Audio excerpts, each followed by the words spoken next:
Lequel de ces baptêmes est le bon? Serions-nous en droit de demander en lisant l'Évangile? Le premier est celui donné par Jean qui baptise avec de l'eau. C'est un baptême en attendant. L'Évangile le dit, le peuple attend le Messie.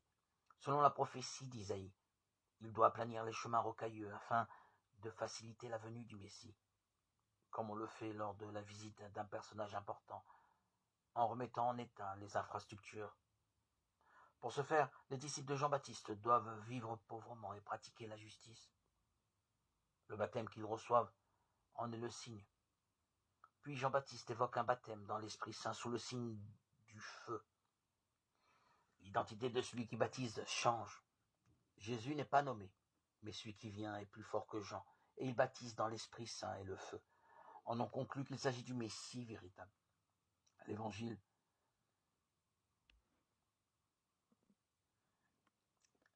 qui annonce le baptême du Seigneur omet un épisode intermédiaire. Jean est mis en prison. La période du précurseur s'achève et celle de la venue effective du Messie commence. Mais si Jésus est le Messie, pourquoi est-il baptisé par Jean et que signifie l'effusion d'esprit et la parole qui l'authentifie comme fils?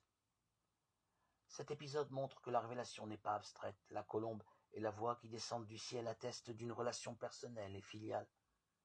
En recevant le baptême de Jean, Jésus s'inscrit dans l'attente du peuple.